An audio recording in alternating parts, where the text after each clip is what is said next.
नमस्कार जी, मैं हूं डॉक्टर एन के चलोत्रा और एक विशेष जो है इस बार का इशू लेकर के आपके सामने उपस्थित हुआ हूं। निवेदन ये है कि अगर हम भारत के प्रधानमंत्री नरेंद्र भाई मोदी की तुलना मोहम्मद बिन तुगलक से करें तो कोई इस बात पे किसी को आपत्ति नहीं होनी चाहिए और ये बिल्कुल ठीक बात बैठती है और इसकी तुलना बिल्कुल हम मोहम्मद बिन तुगलक से कर सकते हैं। एक गुलाम वंश का शासक था मोहम्मद बिन तुगलक। उन्होंने जितने निर्णय लिए अपने राज्य काल में, लोगों को दुखी करने के लिए सारे निर्णय लिए और वही असर पिछले 13 साल 14 साल से मोदी सरकार जो आई है वही कर रही है लोगों का। उन्होंने दिल्ली से अपनी राजधानी शिफ्ट कर दी, वहाँ जो IPS ऑफिसर्स की ट्रेनिंग होती है उस जगह का क्या नाम है, और दौलताबाद उसको बना दिया देवगिरी को, और आजकल उनका रिसेंट नाम कुछ और है, आंध्र प्रदेश में है वो। तो आने जाने में कितने साल व्यतीत हो गए। यही असर मोदी का है, यही असर मोदी का है, नरेंद्र मोदी का यही असर है, पूरी उनकी टीम का यही असर है। अली बाबा चाली चोर बने हुए हैं सभी लोग जी।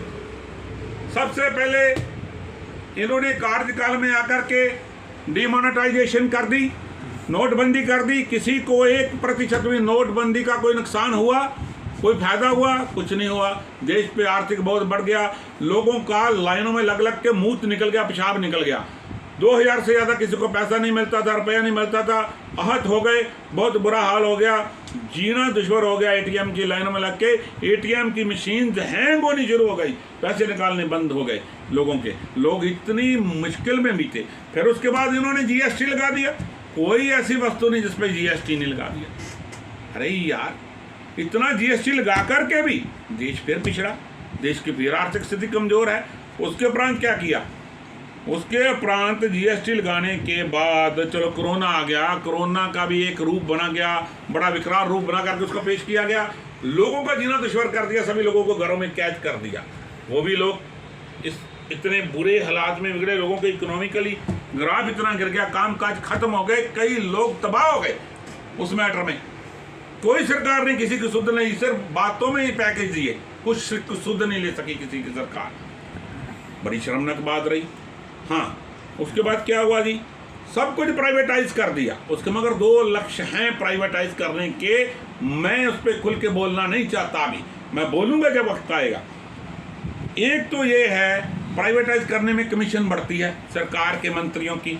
जब प्राइवेटाइज किसी को ठेका देते हैं, बड़े बड़े जो बिजनेसमैन, इंडस्ट्रियलिस्ट, बड़े बड़े व्यापारी हैं, फिर उसके बाद देखिए देश के अरबों खरबों रुपए, 12 से 15 बड़े बिजनेसमैन, उद्योगपति, इन्हीं के शासनकाल में देश का पैसा लेकर के लूट के भाग गए बैंकों को। क्या हो गया? किसी ने कुछ किया? कोई किसी पे कार्रवाई की? किसी को पकड़ के लाए?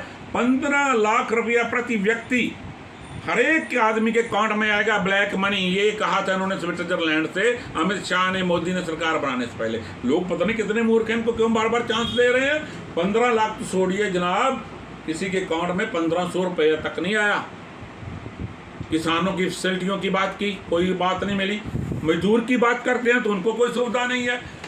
मध्यम वर्ग भी गरीब वर्ग में जाकर के मिल गया है। आज की हालात ये है कि मध्यम वर्ग खत्म कर दिया इन्होंने, वो भी गरीबी रेखा के नीचे आ गया।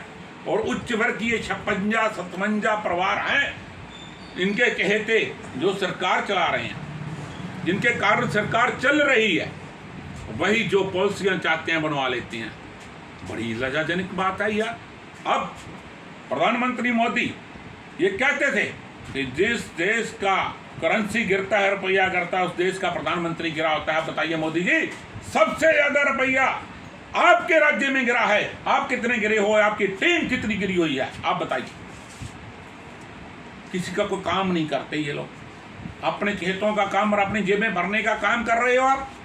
और अब बोलते थे कि लड़ाई कहीं और लगी है, तो देश में हमारी महंगाई कैसे बढ़ रही है? आप इस बात का जवाब दीजिए, ईरान, इजराइल, अमेरिका की लड़ाई में हमारे देश में कैसे महंगाई बढ़ रही है? और आप तो इतने डरपोक व्यक्ति निकले हैं।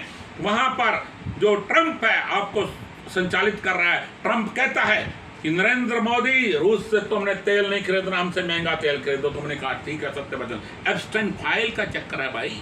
उसमें आपके और आपके मंत्रिमंडल के बहुत से लोगों और अपने मित्रों का नाम है। उसी डर की वजह से आप यस कहते हो, क्योंकि आपका पॉलिटिकल कैरियर, आपके मित्रों का, साथियों का पॉलिटिकल कैरियर खत्म हो जाएगा।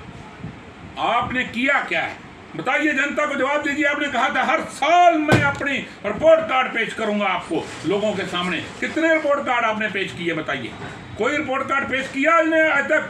इतना फंड आपको इकट्ठा हुआ, जहां पर भूकंप आए, जहां पर कोरोना आया, जहां पर और जो आपातकालीन जो आपातकालीन चीजें आई, जहां पर विचरो तो कुदरती, उनका इतना फंड आपके पास आया, आपने उसको भी एक्सपोज करने से आरटीआई से मना कर दिया। क्यों मना कर दिया? क्यों जवाब नहीं देते लोगों के द्वारा दिए हुए पैसे जो आपके पास अरबों खरबों रुपए के फंड इकट्ठे हुए? आपने कितना कुछ प्राइवेटाइज कर दिया, कितने ठेकों में दे दिया, पूरा देश बेच दिया, जीएसटी के लेवल बढ़ा दिया। अब आप कहते हो तेल ना यूज करो, सरसों का तेल, मस्टर्ड ऑयल, वेजिटेबल तेल ना यूज करो, पेट्रोल डीजल ना यूज करो, सोना ना खरीदो, खाना ना खाओ, सांस ना लो, पानी ना पियो, यहाँ ना जाओ, वहाँ ना जाओ। भाई ये क्या कर रहे हो? देश की सारी इकोनॉमिकल जो देश की ग्रोथ है आपने उसको तबाह कर दिया है। जो देश की इकोनॉमी है उसका सर्वनाश कर दिया, क्योंकि आपके पास प्लानिंग नहीं है, व्यवस्था नहीं है।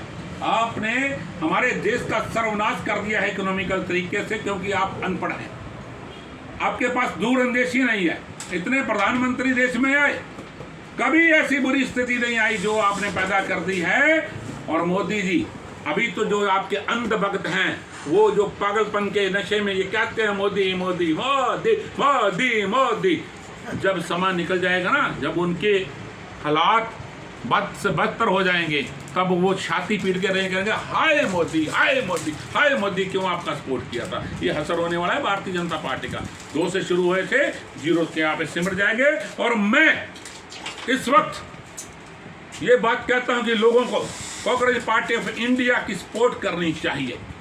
उन्होंने जो व्यवस्था के खिलाफ आवाज उठाई है, हम उसको पुरजोर अपनी टीम के साथ सपोर्ट करते हैं और सभी लोगों को सपोर्ट करके एक नए राष्ट्र का निर्माण करना चाहिए, जिसमें गरीब से गरीब व्यक्ति से लेकर के ऊपर तक का जो व्यक्ति है, किसी भी तंगी की, किसी भी प्रकार की उसको तंगी ना आए, कोई कमी ना आए, उसको आर्थिक अधिकार, उसको हर तरह की सुरक्षा, और जो अपराधीकरण है, जो समाज में गुंडागर्दी है, उसका विनाश हो, और उनको आर्थिक तौर पर मान्यता मिले, और हर तरीके से सक्षमता मिले, और देश उन्नति के राह पर चले और शक्तिशाली बने, किसी के पीछे न लगना भाई। इसी बातों से जय सिया राम, वंदे मातरम, भारत माता की जय, जय हिंद।